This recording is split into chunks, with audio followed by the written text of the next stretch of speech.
kadi hadisaji nelaɗo ɗin ɗo tabintingol ɗum ɗo ko ɗum ɗo woni soubassement dina kan fondation o si ɗum ɗo moƴƴi aray ko heddi kon fof ko mahugol hoore mum amma si ɗum ɗo boni kala ko maha hoore ɗon imma si ndiyan ari naɓay fuu ma ɗum neɓata aray ɗo ko ɗum eɗen duwa watta ndeyla moƴƴa e ngal dambugal ɗo ngal dambugal ko dambugal mawnugal dammugal kadi hulɓiningal ɓowrugal kadi buyi no morto e maggal buyi kadi mortike e maggal hay karbokoɓe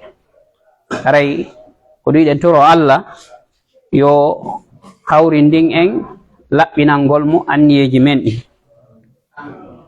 faamen ngal dambugal o newnana en gollitirgol ngal aray ngal dambugal ɗo ngal ɗo dambugal nulaɓɓen fof adori noddude ka dina islam sen daari wano nelaɗo sallllahu alayhi wa sallama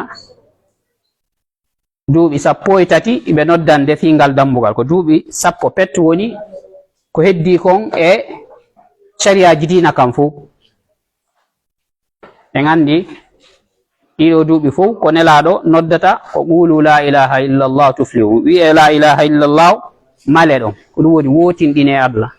wono Allah wirno wa ma arsalna min qablika min rasuli illa nuhi ilayhi annahu la ilaha illa ana fattaqun Allah wi men nulali nelaɗo wo ko adima an nelaɗo si hina men wahina e makko ko ɗum woni ko men adotomo yamirde yo waɗu ka wonki makko taw ɓawo ɗum o yamira kadi ɓen ɓe o nula e mum ko wondema koyoɓe andu wondema reweteɗo ala e hoore gonga sihina Allah ɓe fiɓa ɗum ɗon taw fiɓugol ɗum ɗon ka ɓernde fiɓa wondema reweteɗo ala e hoore gonga sihina Allahu on ɓawo ɗum non noon o wi fattaqun hulon mi sabu waɗugol yamiroje ɗen acca haɗoje ɗen ko ɗum woni ko ɓawde la ilaha illallah tabutude ɗum ɗon fiɓo ka ɓernde wonti wotinɗina Allah kon sumati arata ɗon noon fi julde e korka e zakka e hajju e jokkugol enɗan e yamirgol ko moƴƴi e aɗugol ko boni e ɗiggalngol mawɓe ɓen kañum e kala moƴƴereji ɗin e Allah subhanahu wa taala hiɗi yarliɗi haray ko ɗum neɗɗo wo neɗɗo no duwa himmirde ngal dambugal moƴƴa moƴƴa janga faama gollitira janna kadi ɓeygure makko nde faamina nde ɓe gollitira aray noon ngal dambugal ko dambugal aqida ma ɗum tawhid e aqida ko gotum ka no serti nam kala anduɓe e townu jungo sinnama aqida e tawhid no serti ka serta nam ko hunde wotere tawhid e aqida ko hunde wotere komɓe kadi mari feere goo kadi harana feere nde ɓe addi nde no serti seeɗa komɓe kadi inni no serti few nam feere tammere ɗa ko seeɗa ɗa komɓe wi wondema no serti few hakkude aqida e tawhid e aqida si wiyama tawhid e aqida ko faamu goto famete ka be famete faamugo abbe taw nam joni tawhid on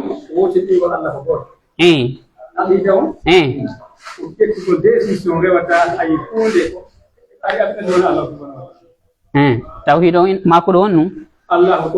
ko goto wotiningol Allah ko goto aqida on ƴettugol décision ala ko rewete wona Allah fof ko tawhid ko la ilaha illallah ɗum kadi ko tawhid wotinɗingol Allah wondema reweteɗo ala sina gonga nam aray ko noon ko maako ɗon kadi ko no selli kono no woodi marɓe goo kadi ko ɓeyditi ɗon ɓay ko ɓeydugol njuuri e hoore njuuri ko ɓe maaki kon ko noon tigiri onon kadi Naam.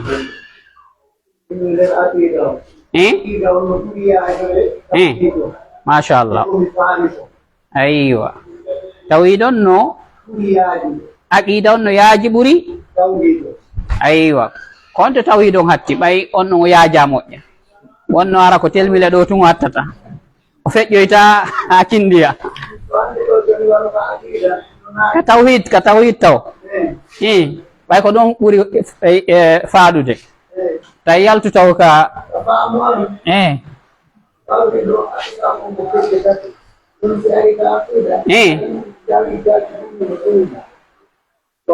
Naam. Ara nun ɗum ɗon no faamini moƴƴa. Immon ɗum ko aray faaminaaki moƴƴa ko noon tigirile ko no ɓe maakiri noon no selli ken. Aray ɗo kono ɓe maakiri noon ɓeeɗo e ɓeeɗo fof tawhid on e aqida on si tawi woolidama nde wootere haray no serti. Si innama noon tawhid no wawi ƴettude aqida on, si innama aqida no wawi ƴettude tawhid.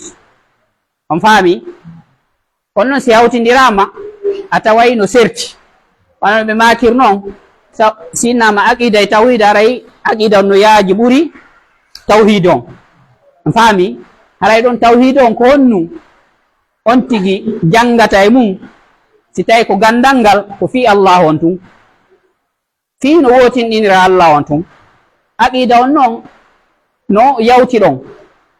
no yehi gomɗingol annabaɓen, defte ɗen, malaika ɓen, ko duriye e ñalande darngal non fof no naati ka aqida. Ñam no yehi toon hay finde ko yowodiri fi sahaba ɓen non fof no naati ka aqida. On yi noon no yaaji moƴƴa ka. Tawhid on noon ko fi Allahu subhanahu wa ta'ala no wotinɗinirte. Ñan hay ka yewtere tawhid wotinɗingol e wotinɗinta annabajo ka e wiyata ko annabajo goto woodi ka. Kono noon annabajo kam no wotinɗine wona honno annabajo wotinɗinirte. Wono nelaɗo kono no wotinɗinirte nelaɗo ka e wotinɗinta nelaɗo kon to wotinɗinta mum gongingol mo. Naam, ko ma ko selluɗo en faala kadi jabawol goo ɓurgol ɓangude noon aywa wotinɗingol mo ka jokkugol hara jokkata e goto ka dina sina nelaɗo. Sa shirkani nelaɗo tun haray a naati e bida o yi nelaɗo no shirkane shirka ngol nelaɗo yaltina e goɗɗo e laawol ngol o yaa e piiji fuɗɗitaɗi haray ko ɗum nelaɗo kadi ko wotine na o shirkanteɗo ka jokkugol mo acciti laawol nelaɗo haray o naati e shirku on noon ko bida shirku bida non noon no wawi naɓude mo ara ko shirkuji kadi yaltinoyayɗi ka diina. Kono ko ɗum ko en wotinɗin Allah wotinɗinen nelaɗo, wotinɗinen Allah ka dewal makko, wotinɗinen nelaɗo ka jokkugol mo. Kala wiwɗoma ɗum ɗo no moƴƴi no rewire Allah lannomo nelaɗo wanno, nelaɗo yamirno. Ɓe yiino sahabaɓe maɓɓe ɓen no waɗa ɓe qirri. Si tawi on tigi inni no moƴƴi do a inno awa alhamdulillah fanka. Si tawi a watamo yeddude si tawi ko tedduɗo ma fanka ara a jokkali si tawi noon komo wawɗa wurtude wurtamo hollamo tigi tigi no hani ko nini maɗum si tawi ko mawɗo ma tawa e yarde bil hikma ñeñal a andinamo tigi tigi ko duwaɗen jokkude ko nelaɗo e duwakamo shirkande. En faami ko ɗum woni tawhid ar risala wotinɗingol nelal ngal e tawhid al ilah wotinɗingol reweteɗon. En faami aqida ko ɗum sendindiri aqida. Si innama noon aqida ɗon no naati hay tawhid on so yin tun gandal aqida ma finde ma an julɗo konnu ɗafiɓi Allah ko goto ɗafiɓi kadi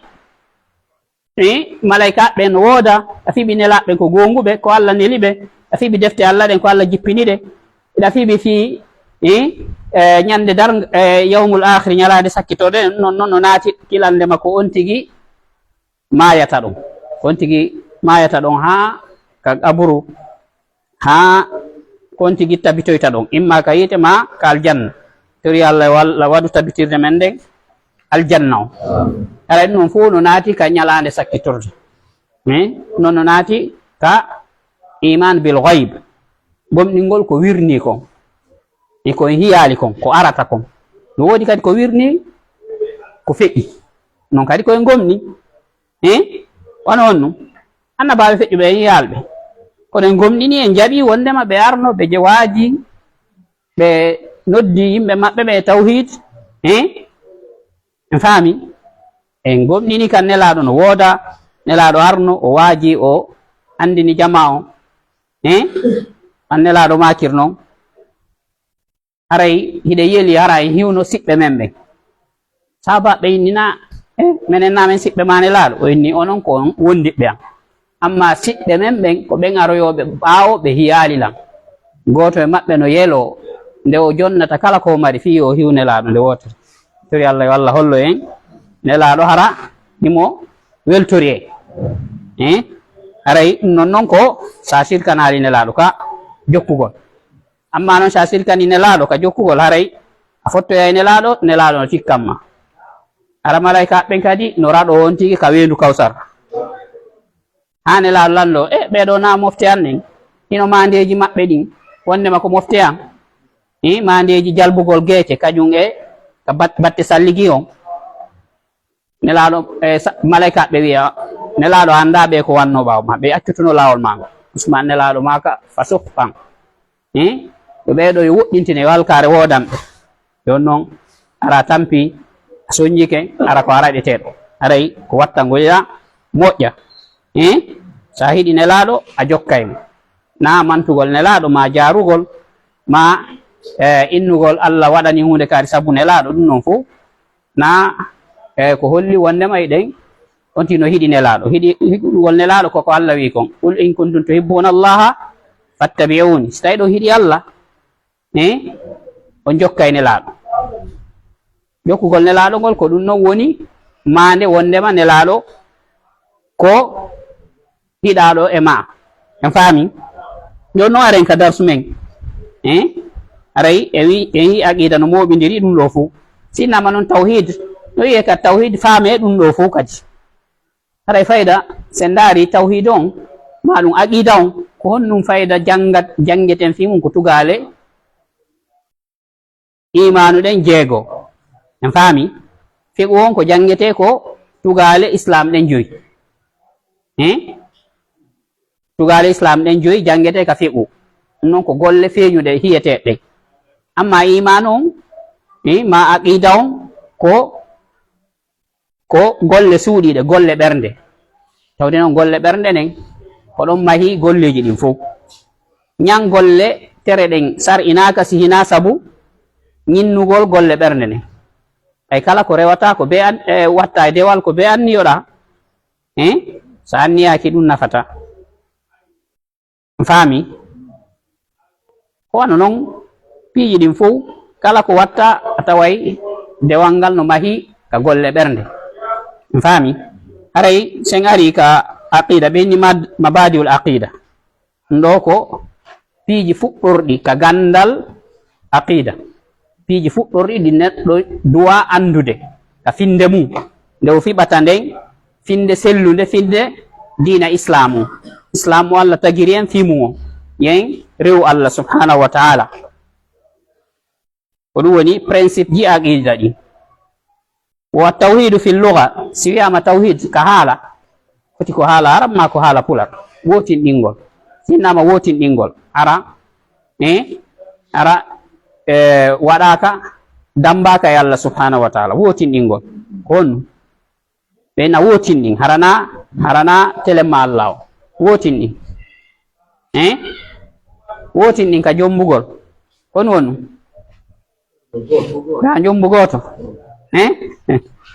on faami wotinɗin e on ɗum kadi andi ko waɗugol hunde nden wotere en faami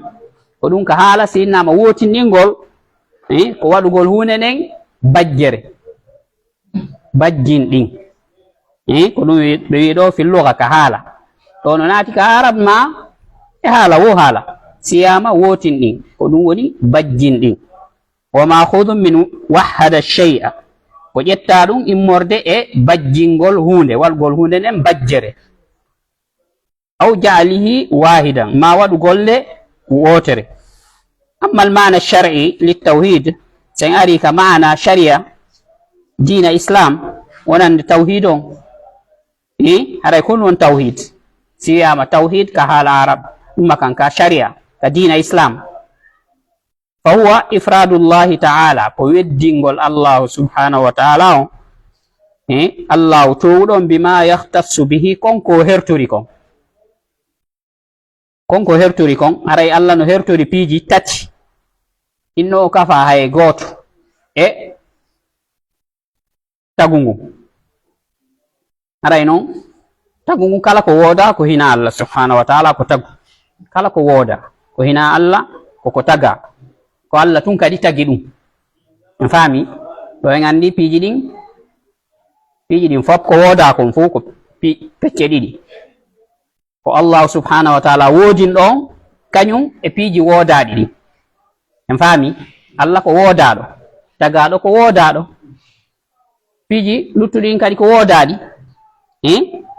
koɗo est ce que woodegol allah no wawi o woodegol tagaɗo nanda ka tawde allah woodede makko ala ko fuɗɗi ala ko hatti hannon tagaɗo no woodi ko fuɗɗiɗa no woodi ko hattata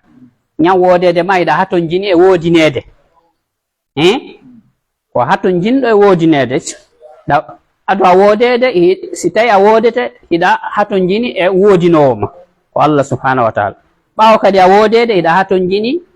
kadi e ko tabintintama ko ɗum woni ko waɗatama hunde duuminde faami ɓawo nden heɓede eɗen haton jini e duumagol ngol noon ko wurugol ngol ɗum noon kadi eɗen haton jini kon bo haton jin en mum ko allah waɗanta en ɗum noon kadi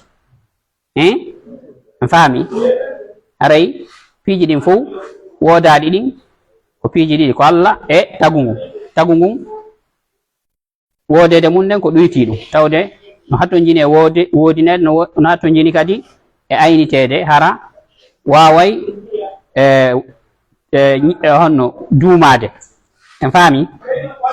aray allah noon himo hertori piiji tati aray ara nun ɗum eɗin piiji tati ɗi allah subhanahu wa ta'ala hertori min al uluhiyati e no uluhiya ko on won firo mum uluhiya nam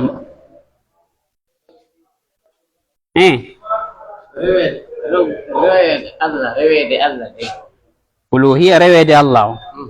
noon tigiri komɓe kadi mari firogo kadi nam on ɓurti ɓanginde ko ɓe maaki ko e sembingol ɗum kadi no mari firogo uluhiya nam allahnkaku ngu en yiɗo uluhiya no mari manaji ɗiɗi mana rewede e mana allahnkaku joni noon ko ɗum sennidiri ɗin noon ɗiɗi ko ɗum sennidiri ɗum noon ɗiɗi innama allahnkaku e rewede ko ɗum sennidiri ɗin noon ɗiɗi nam babay allahnkaku kanko tan woni allah kanko tun woni allah ɗum noon ko herti ko hertanimo allahnkaku nam kala ka wiya allah ko anduna ko kanko tun machallah ko noon tigiri ko maako ɗimmon ɗum rewede nde dewe ɗen fof kadi ko kanko tan hertani ka haqiqa ko kanko hertani joni noon kanko hande majja fof on fof fayda waɗanama allah joni noon no serti seeɗa si innama uluhiya allahnkaku ɗon haray ko kanko tun rewete no ɓe makirno si yama dewal ngal ɗum noon ko golle jiyaɗon on faami ko jiyaɗon rewata allahu subhanahu wa ta'ala ko ɗum hay inde allahu nden ko mustaqum min allahu inde nden ko jamid koko fendinde nde mara ma'ana ka inde mari ma firo allahu no mari firo ka mara firo o mari firo ko noon allahu o gooto ko wahid woni gooto allahu nam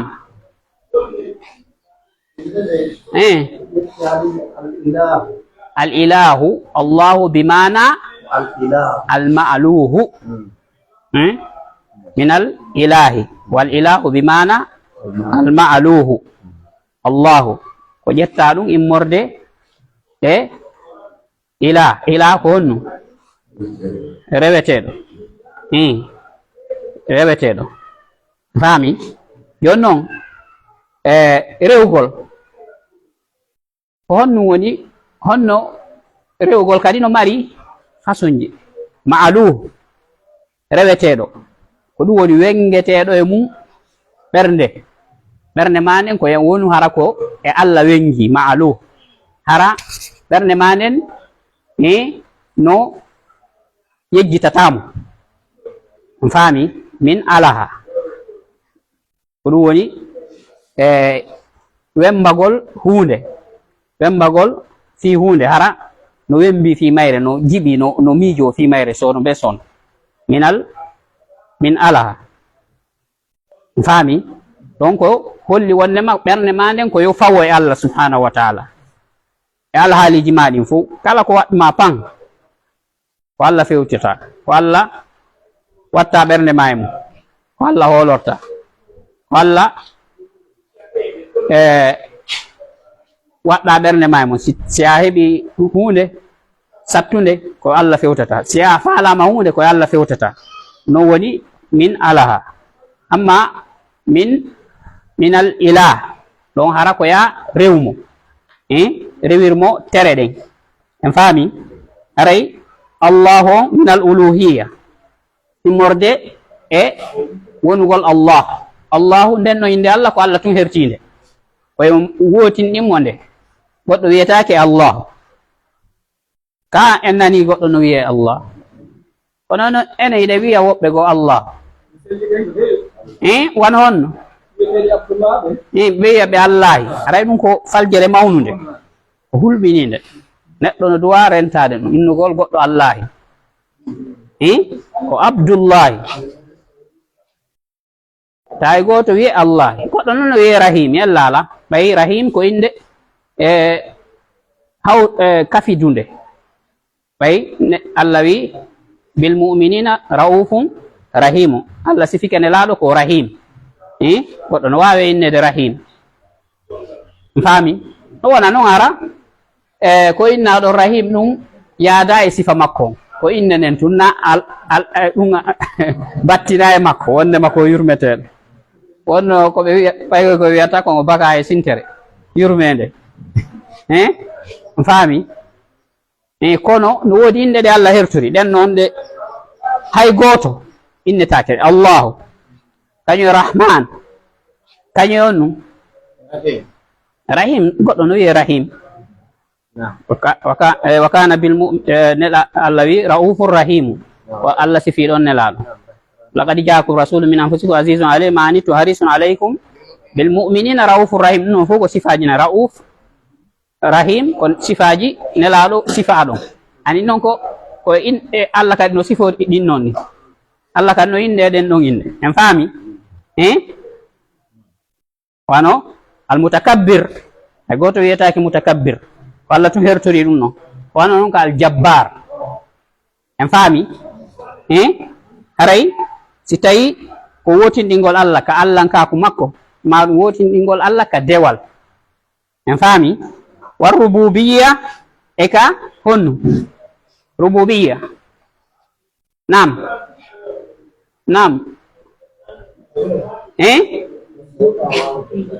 na ka jeyal rububiya jeyal ko Allah tun jeyi sabu on ɗum ko kanko tun tagi tagu ɗon ko kanko jeyi ono ɓeɗo ustasiɓe kamɓe jeyoɗo ndeɗo deftere eyni ɗon ko Allah tun jeyi kono ɗum woni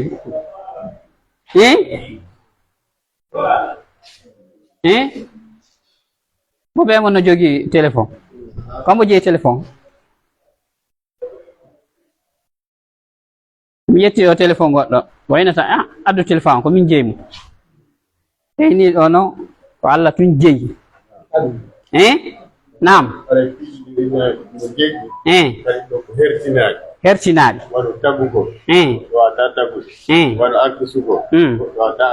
nam maako kono ka jeeyal innama ko Allah tun jeeyi est ce que tagaɗo no jeeyi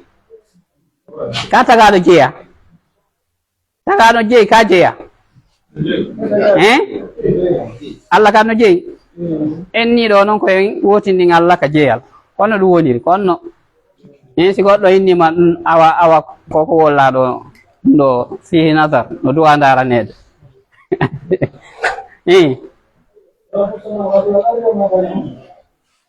joni noon tagaɗo no jeeya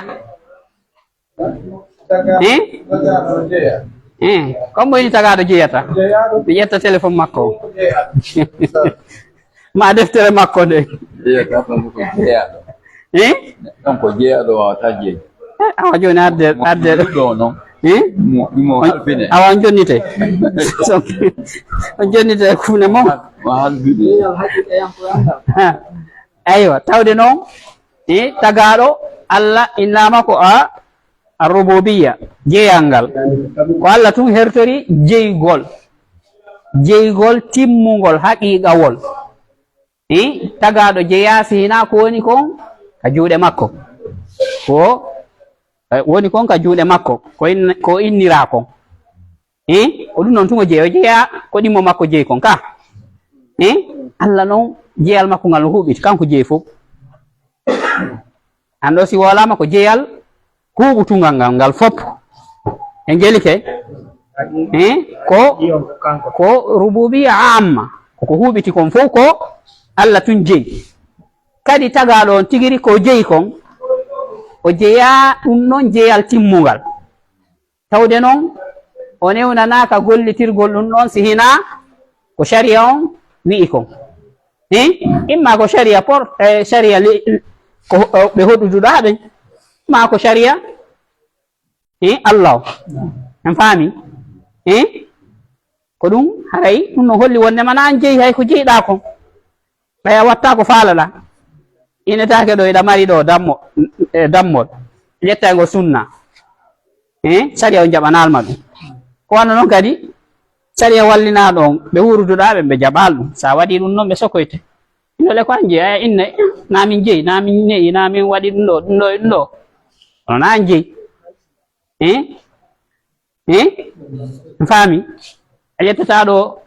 1 million wallina ɗo sunna goɗɗo accane ɗum ɓe innayi on tigui haqqille de yeyi ɓe nanggaymo ɓe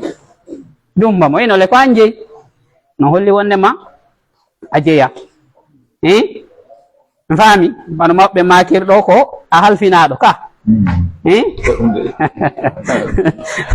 awa ko ngal ɗon on kalifu ɗon kalifu wondema na waɗu ko faalaɗa o kadi ko jeeɗa koko yile ko woni kon e jungo ma tun jeeɗa na fo en faami ko wannon kadi alasma wa sifat inde Allah e sifaji makko ɗi koye wotinɗin Allah ka inde makko e ka sifaji makko tawde noon ko ɗum watta ha anden Allah ko andirten Allah ko inde makko ɗin ɓayen hiyata Allah ka aduna ɗo onon dalil mum goɗɗo wata yide Allah aduna ɗo ka goɗɗo no wawi yide Allah aduna ɗo woodi dalil ka hadith Quran نعم بسم الله لا تدركه الأبصار وهو يدرك الأبصار أيوة لا تدرك إدراك إدراك ɗon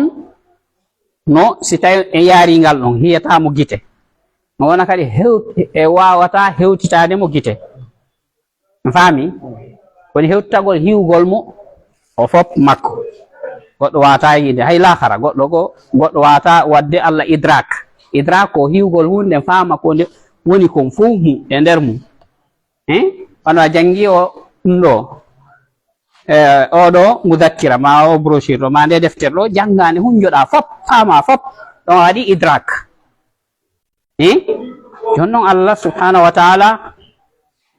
goɗɗo wata andude Allah hay sen hiyoyi Allah ka aljanna ko hiyeten ko yeeso makko ngon subhanahu wa taala yo Allah hollo en yeeso makko ngon joni noon nelaɗo maki wonki hay goto hiyata Allah innakum lan taraw rabbakum hatta tamutu o hiyata jomimo ha mayo tawde noon Allah subhanahu wa taala ko siforɗo gurdan duumiɗan ɗum tagu makko ngon fof wata hiidemo ko aduna ɗo tawde noon gurdan men ɗan ko gurdan lannojan ɗan wawata jogiiɗo gurdan lannojan ɗan wawata hiwde jogiiɗo gurdan duumiɗan ɗan ɗum ko Allah subhanahu wa taala ko tuma Allah tagitoyi en jonni e gurdan ɗan lannata kon sumati heɓeten doole wawugol hiwgol Allah sina ɗum ko nelaɗo maki kon wondema hijabuhu nur heedo Allah ngon ko waɗi heedo makko kanko e tagu makko ngon hay malaika ɓe hiyata Allah ala ko yi Allah e tagu makko ngon ko tagi kon fof heɗan gurdan ɗo ala ko yiyata Allah hijabu nur heedo ko heedi hakkunde makko e tagu makko ngon ko annora law kashafa so tawi o hunci ɗum ɗo la haraka subhatu wajhi man taha ilayhi basaruhu si tawi o itti ɗum noon kala ko hiitere makko ne hatti ɗum noon fof sumay annora Allah subhanahu wa taala ɗum holli wonde makko ko wirnani en ko yaalimo kaaduna ɗo ko yurmede men ɗum ɗo ko yurmingol en faami ko ɗum o wirnani en kono kala ha tuma Allah jonni en gurdam duumiɗan ɗan lannata kon sumati wawoyten hiwede Allahu subhanahu wa taala on nelaɗo landorano noon hal ra'ayta rabbak ayi jomima nelaɗo maki nurun annara nelaɗo Allah ko annora kono mirta Allah faami haray sa faala andude Allah na hiwgol hunde sa andayde imma hiyande ma hiya sifa mayre ma sifanoɗaɗa honno nde way wano baba en ɗo ara en fof hiyalɓe iɗen wawi konno andirɗen ɓe ko ɓayi hiiɓe ka joni noon so tawinaka guite ma hiyen nanduɓe maɓɓe so yi nanduɓe maɓɓe ɓe ni ɓeɗo nandi e baba en kaariɓe ɓeɗo duwa hiyoyɗen ɓe wo e ganda ko ɓeɗo sifannanoɗe en faami joni noon hiyata Allah hiyata nandu Allah ko aduna ɗo joni noon si tawi ɓe mara ɓeɗo ɓe maraɗo nando en hiyali ɓe haray konno andirten andata ko ay lutti ɗeɗe honno laawol gotol ngol waweten andirde ɓe ara ɗum ɗum yiyete ɗen inde maɓɓe nen taw inne hono makete ɗo aywa ɓe inna Oustaz Mikail en ɗum noon taw ɓe inna Oustaz Mikail en hiɓe nokkel kaari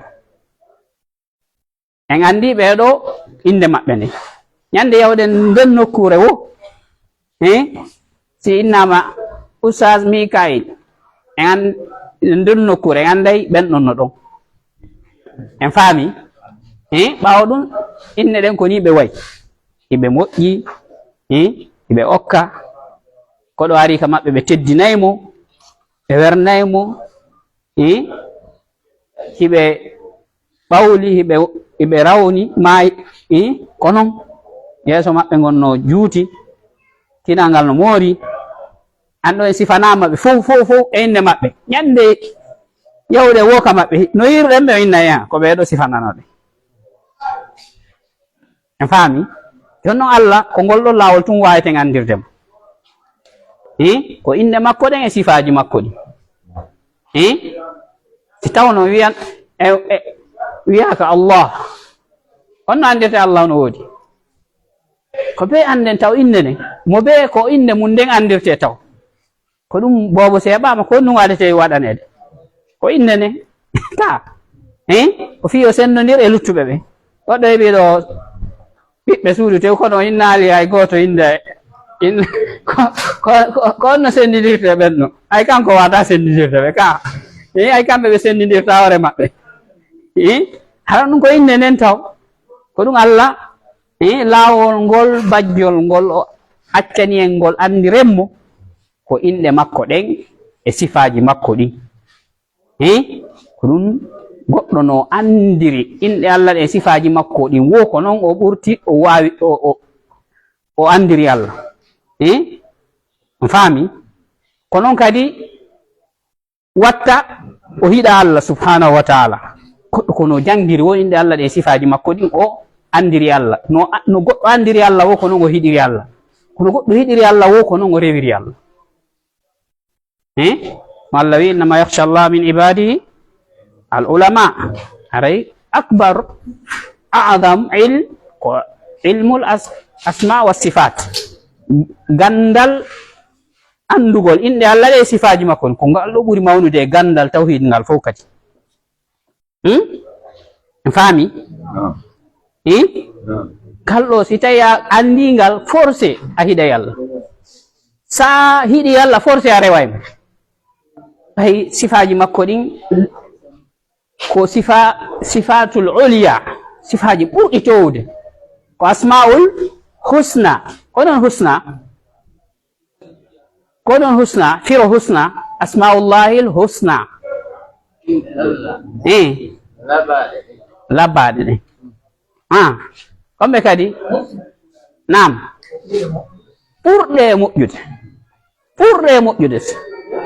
so inni inde Allah moƴƴe ɗen kadi inde kaarijo moƴƴude ɗen arayi en hollali wondema Allah no mari inde ɓurɗe moƴƴude ɗannani en téléphone en faami inde Allah ɓurɗe moƴƴude alhusna huwa tasniyatu ko fiyo nun ɗe wiyaka al ahsan asmaullahi al ahsan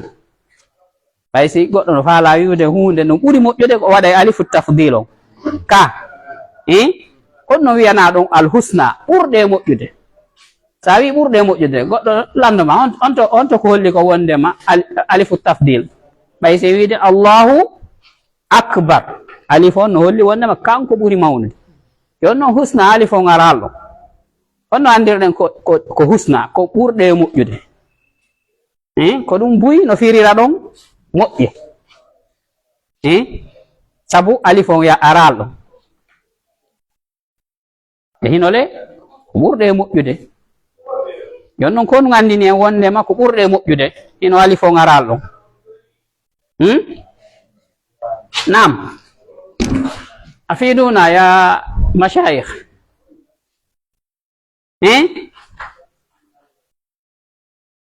awa joni firre en husna moƴƴe lanni feƴƴen ka kon ɗi wiyana husna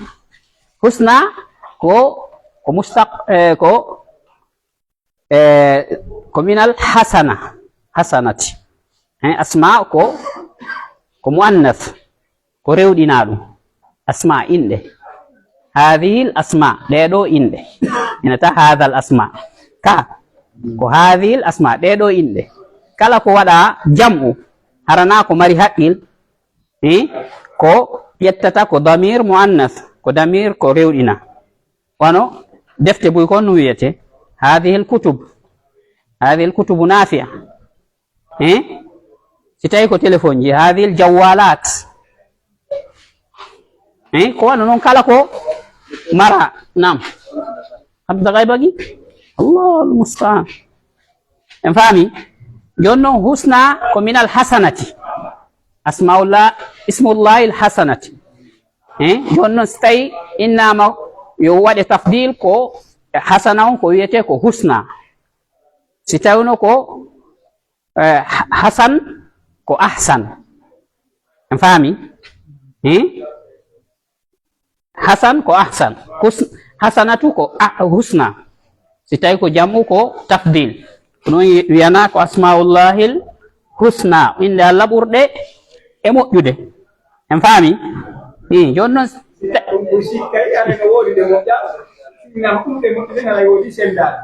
away ɓurɗe moƴƴude no ɓuri moƴƴude e inɗe kala ko inna inɗe Allah ɗen ko kanje ɓuri e moƴƴude e inɗe fof kala ko inna ko mari inde ko inɗe Allah ɗen ɓuri moƴƴude kono no andirta ɗum ko tuma jannguɗaɗe waɗɗaɗe dirasa ƴettidiɗaɗe sa ƴettiɗo inde Allah wotere nde janngama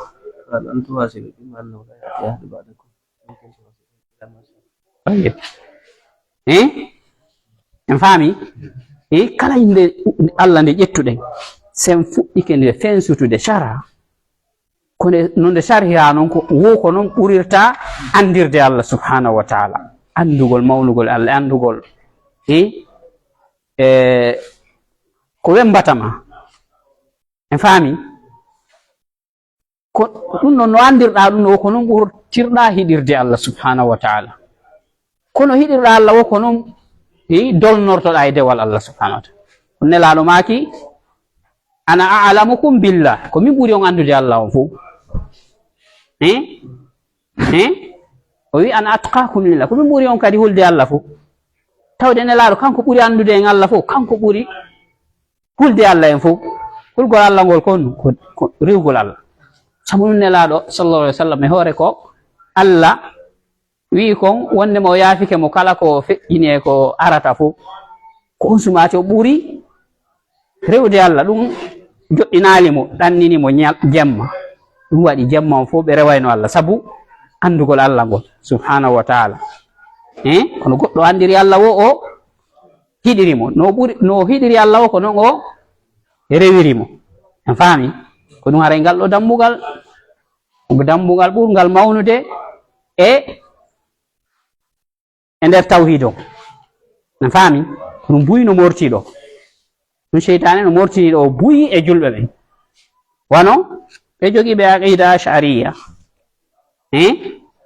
ɓe innayi wondema sen yi Allah ko rahman ko maɗum ko zurrahma ko yurmeteɗo ɓe innayi sen inni Allah ko yurmeteɗo tagaɗo kadi ko yurmeteɗo en nandindini Allah joni en innu Allah sifora yurmede ko neminowo ko ɗum buyno firira arrahmani ko neminowo ko ɗum noon firirtake neminowo ko sabu nema on ko jusum ko geɓu gokkunni e yurmede nde faami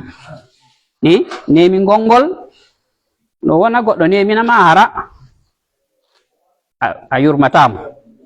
kono so yurmamama o neminto waɗante piiji goo kadi harana ɗum noon kadi faami ko ɗum arrahman ko en firi ɗum noon ko huɓuɗo yurmede na nemingol andi ɗum noon ko ɓe miijiti ko wondema so inni Allah ko yurmete tagaɗo ko yurmete en nandindini Allah joni noon wiyen Allah ko neminowo tagaɗo kan neminta ko ɗum on tigi si essayi tun sansugol inɗe Allah ɗen on tigi yanayi ko ɓuri ɗon e faljere faami Allah ko yurminowo kono yurmede Allah nde wawa yurmen taga ano nelaɗo maki ɗon lallahu arhamu bi ibadi min hadihi bi waladiha munasabatul hadith nelaɗo maki ko Allah ɓurate yurmede di o suddiɗo ɗo ko yurmete ɓiɗɗo makko on ko sabu on ɗum waɗi nelaɗo maki ɗum ñande goo jihadi no waɗa hefere ɓen foola worɓe wawɓe ɓen gere wara rewɓe ɓen e sonnaɓe rewɓe ɓen kan e fayɓe ɓen moɓidira joni noon suddiɗo goo bo mum majjirimo e nder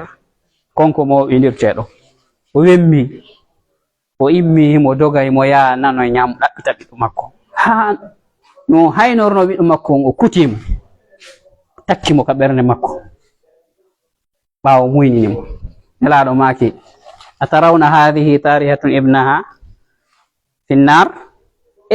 iɗon hii o suddiɗo oɗo hiite huɓɓinteɗo o bugo ɓiɗɗo makko on ka hiite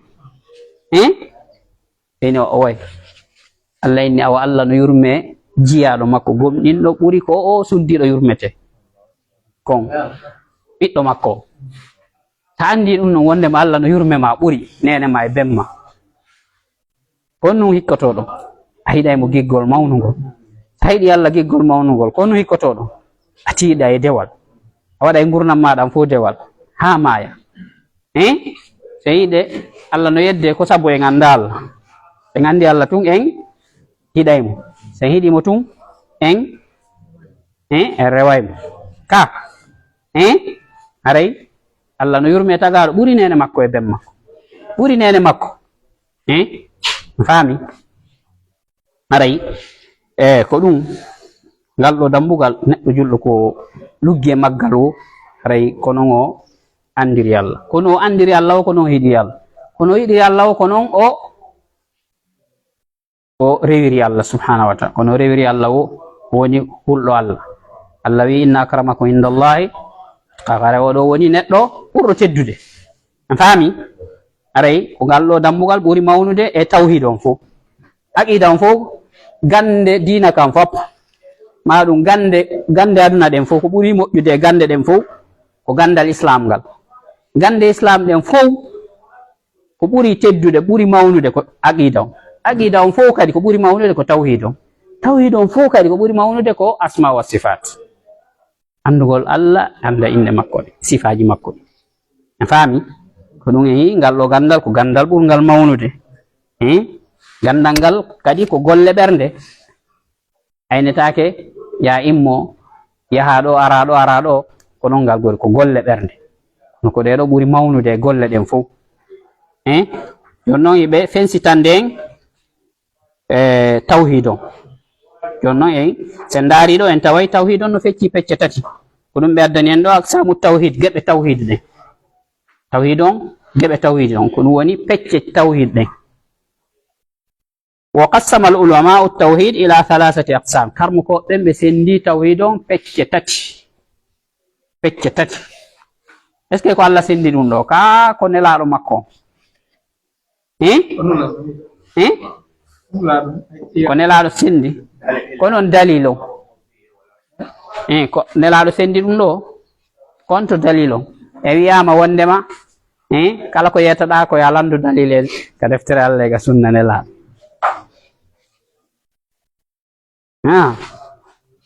jonnon konno ɗo yaadirta nde yiɗo ko ulama qassama ɓe innali qassama annabi o qassama Allah التوحيد إلى 3 أقسام jomiraɓe gande ɓen no senda no waɗa hunde ka diina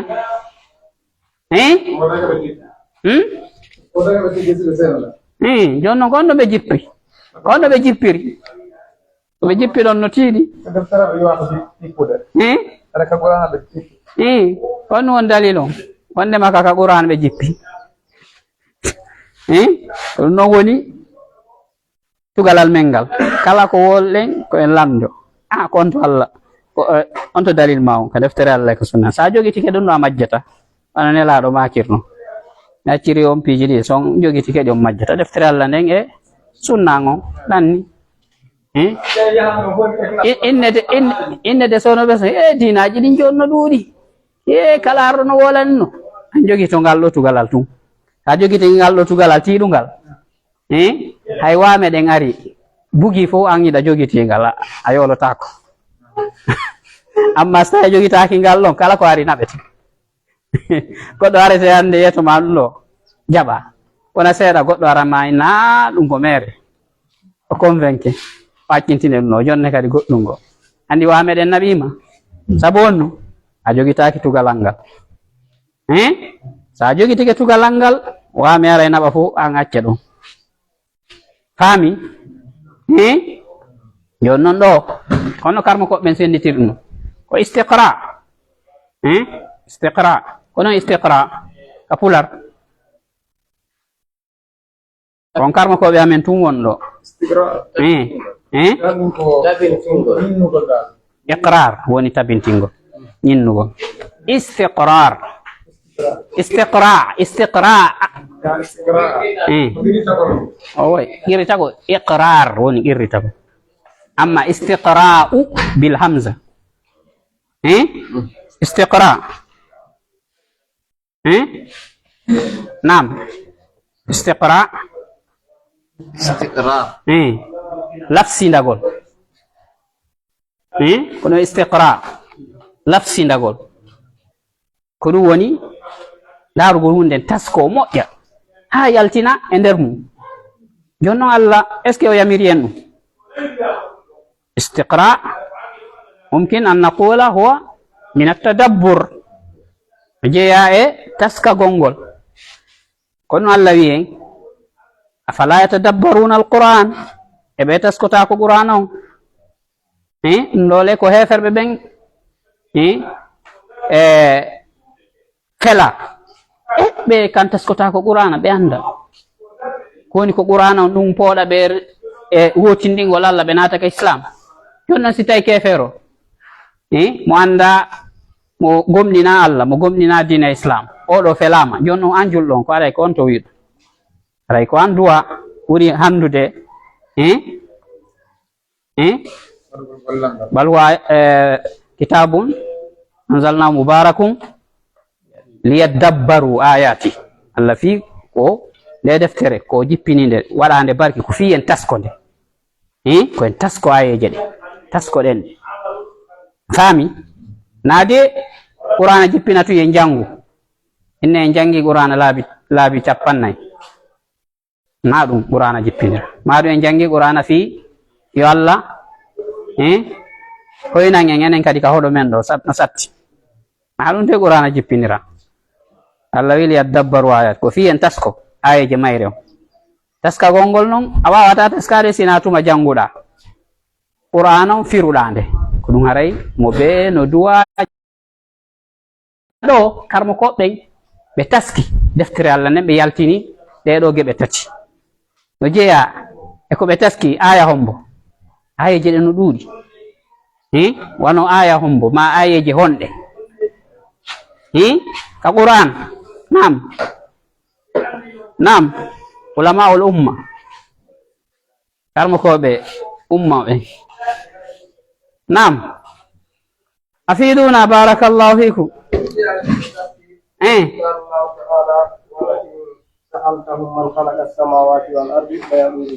Non ko rububiyya ɗo ko fi sendutugol tawhid on pecce tati. Wano aya hombo, wano surahol hongol, sele hadith on joni ka qur'an en gaynal ɗon taw addane en aya maɗum sibore nde Allah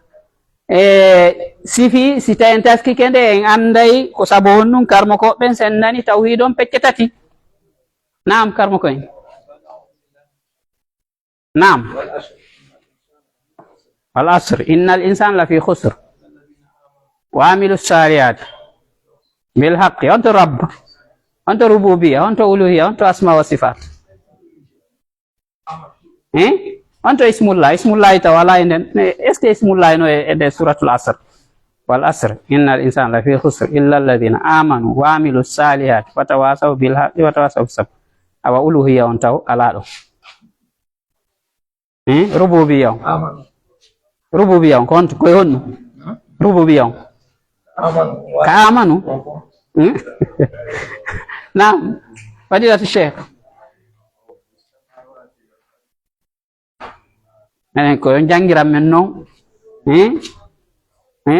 wa imam Huzayfi, ko ɓeɗo woni imam Huzayfi lagine, wono imam Huzayfi wonir noon Saudi.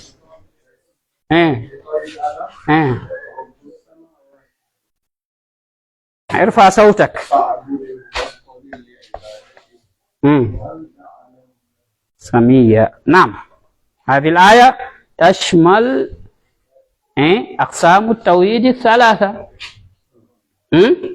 أو آية مفتي جب توحيد تتينو. قال له رب السماوات والأرض. الرب من الربوبية. ويوتين نين الله قال جي كم ولدي كا. وي رب السماوات والأرض. قال جي كم ولدي. No wotini Allah wonnema kala ko taguli ɗiyeten ɗi konno ko kammo e leydi ka kanko jeyɗi koye wotinɗimo kanko won jeyɗon rabbu samawati wal ard tawhidu rububiyya on yaltiɗo kono hikkiti ɗon fa abud wa ma baynahuma ba'da dhalika ari yeeso ɗon accekke babe fa abuduhu rehumo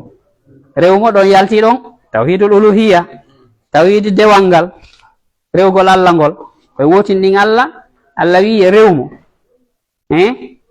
fa'budhu wastabir li ibadati rewmo muññoɗa e dewal makko ngo ara rewi daalimo e goɗɗum ngo ani ɗo en wotininimo Allah yamiri yen wotindin tawhid yen jogito tawhidul uluhiyya ye wotindin Allah ka dewal hal ta'lamu lahu samiyya est ce que ida andi Allah ida andani Allah tokora ma nando ma yerujo mono nandi Allah en andana Allah tokora ka ko non tokora ko jogiiɗo inde ma nde samiya minal ism wondema koye wotindin Allah inde makko ɗen ko kanko tun jeyɗe en faami mayi ɗo tawhidu rububiyya rabbu samawati wal ardi wa ma baynahuma tawhidul uluhiyya fa'buduhu wastabir li ibadatihi tawhidul asma was sifat hal ta'lamu lahu samiya dandani Allah no mari tokora ɗum woni ko ya wotinnimo inde makko ɗen ara wiyali goɗɗo Allahi ma ramanu rahmanu ko inde Allah goɗɗo wiyetake rahmanu en faami oɗo aya ko wana noon kadi sen adi ka suratul nas suratul fatiha taw machallah alhamdulillahi rabbil alamin arrahmani rrahim ɗo fof ko inde Allah alhamdulillahi alhamdu athana lillahi rabb allahu rabb arrahman arrahim ɗo ko asma inde Allah ɗe sifaji makko ɗin ka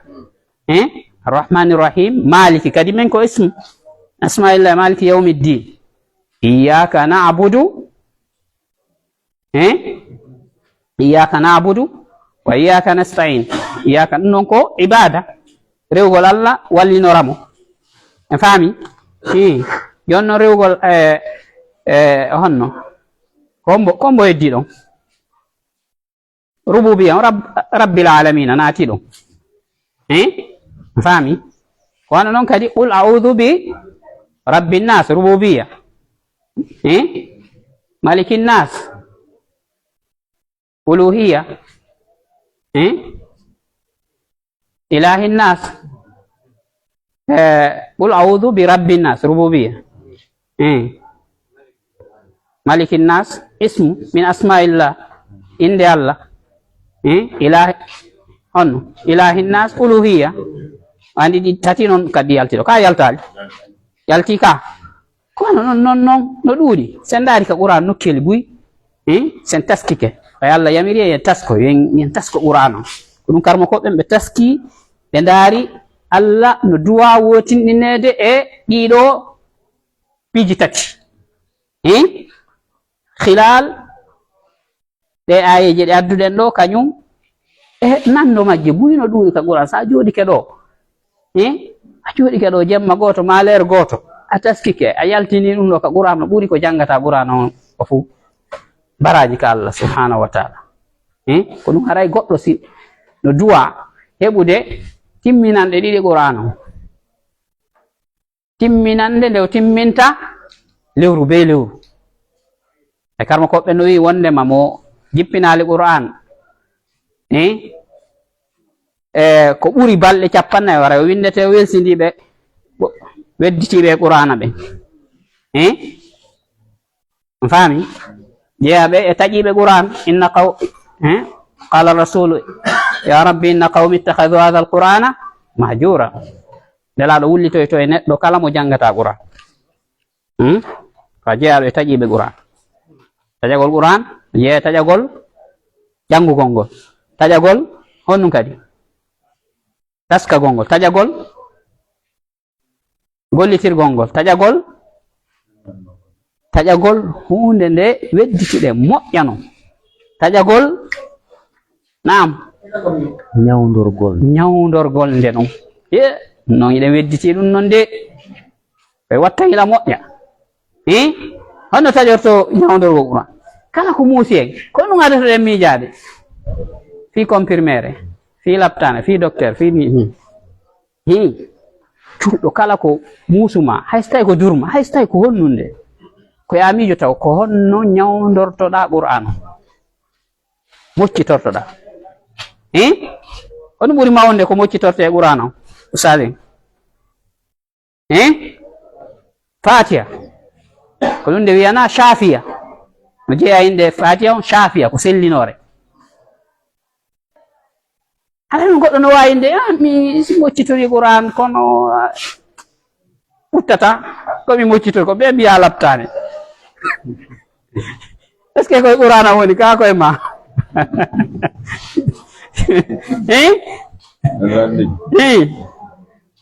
ne yaare sahaba ɓen yaare fiɗi goɗɗo e maɓɓe ari mocciri fatiha tum pucci ɗon e ɗon en ɗo yaare goɗɗo fiɗi goɗɗo wonno hoɗo ngon fo wa karbo koɓɓe fo ara e mocca hara puttata ko ɗum waɗi ɗum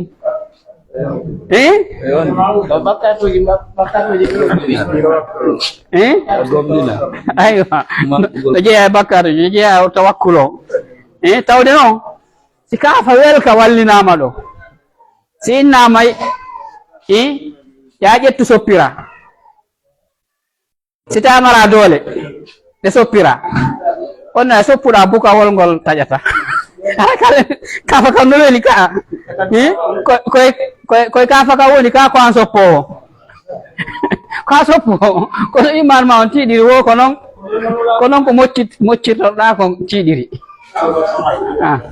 nam faddalu aywa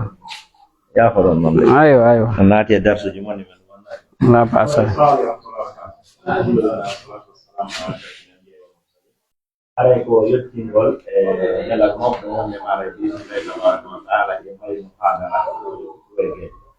ko nde juuɗe ɗe ko juuɗen ɗo juuɗe non ko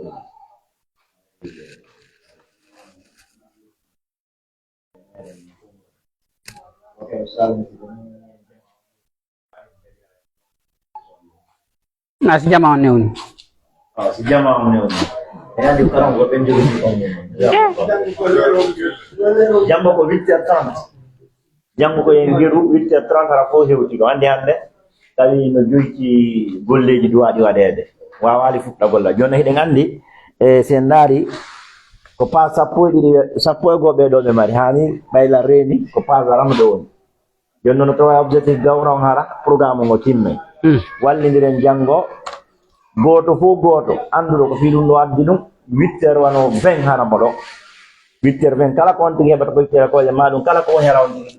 tonggitike haram ɗo hara 8h30 en fuɗɗoto darsuji men inchallah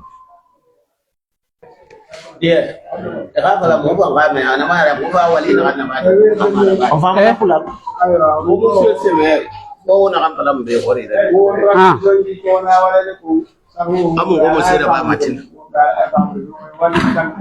wonga fa leer mundo 8h30 won commencement nafi argo ko mana isaji non isade di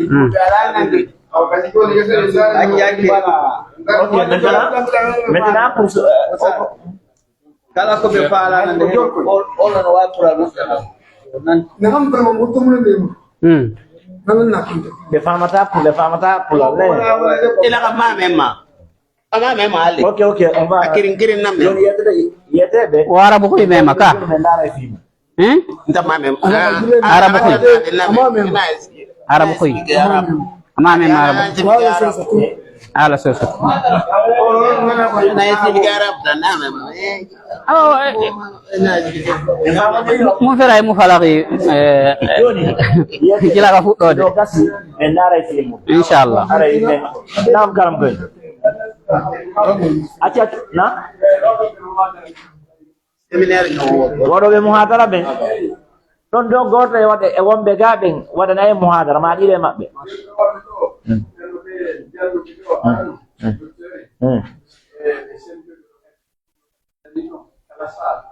kala sal brosir mo haɗɗon onon e ɓeɗon fuɗɗo diye tawhid janngoɓe ara ɗo tawhid ko haaɗuɗon ɗon hande ɓe fuɗɗito ɗon docteur ura kazalika maddaji ɗin fof wa kazalika on faami ka ko ɗum waɗi kala jannaɗo kala karamakoji halfinaɗo no tawa kanko ɓe makata andugol heɓugol uslub ko ɓenta isalil maluma fi waqtil muhaddad ɓe yottina malumaji ɗi ɓe duwa yottinde ɗin e waktu mo ɓe jonna o ara ɓe faama andi ɓe mari fandugo ndi igaratul waktu ara ɓe wawa andugol ɓe ndaara ko ɓe jonna ko no ɗuuɗi dirisugol waktu ɓe gera waktu on ko ɓe jonna kon fof ɓe wawa jannude fof ɗi lanna jama on kadi wawa faamugol e embere waktu mo ɓe jonna o ɓe gandi inchallah docteur en ɗo wona en joni yimɓe o momo yande nande waɗa jama on no ardiri noon selon e commune o aɗa yaafo ɗon yimɓe deftere ɓe noddude ɗo winde mo noddaɗo ta heeɓi deftere on yalta en ɗiɓe on daga ɓe taɓe jogi deftere on tawi ndaare honno ɗum wona guerde ha tawata yimɓe ko woɓɓe ma wamin dar en ha en jigue joni wari ɓeɗo gaccataɓe ko brotira mo hadara maɓɓe goti en jon no ɓeɗo en nokku paɗɗena on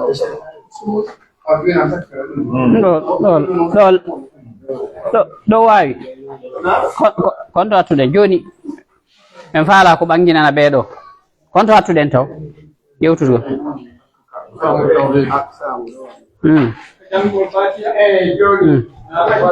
aywa ɗon e andi mo ɓe koye moccito kono noon kono marɗa tawakkulu on wo ko noon battinirta si tawi eɗa moccude haqqille maɗen ko fi laptane woni ma fi comprimé karansi battina a noon ko wattango yeyla telemma ɗon on tigui mocca ɓayno woodi woɓɓe goo no woodi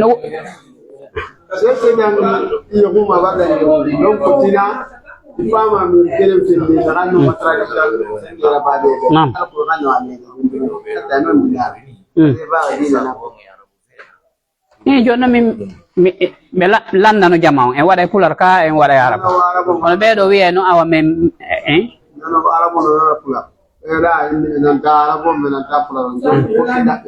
joni yo ɓeydi to ɗo ɓe arde mais fire explique noon faami en wi wondema tawhid on ko ɗum noon ɓuuri mawnude e gande diina kam fof on faami ko résumugol fi ko yewtuɗen kon explique ane ɓe e soso inchallah simin yewti ka suudu ko ɗo ɓurata ɗo ɓerde maɓɓe ne ɓurata walade ɗo ɓe yarde na han sama buñera a fala wole joni heɗite ɗo ɓe yarde tan gonno fanne joni mannaki on faami ko julɗo taw andu wondema gande fi Allah fanke nun noon kadi résimanayi en ko feƴƴuɗen ko suutanayi en kettugol ko horde ko sande fenduɗen nde on faami ko ɓuuri mawde gande ɗen fop ko tawhid on ko wotinɗingol Allah subhanahu wa taala ɗum no ɓuuri ya janngugo e Qur'an yeteɓe yidino mara faamu ana gandam fala fete jitan kulon wona ɗum tawhid luqatu ma jon noon komi wi kon ɗo wondema tawhid ɓuuri mawnude ko tawhid ɓuuri mawnude gande ɗen fof ɗum noon no windi ɗo landemo jon no haɗi o heɗito yiddino ko hankunde fibbinde diine ala kirim ko habboɗe mbeyɗiɓe seenade ɓe andi ko ɗum ɗo no wawa exemple goɗɗo go ƴawno kutub ɓe fortimo yo kutubu ɓay o ƴawi yo kutubu go o inni ɗon andi komi wolata ko eni min anda eni ɓay on anda joni accen noon ɓe inni awa ko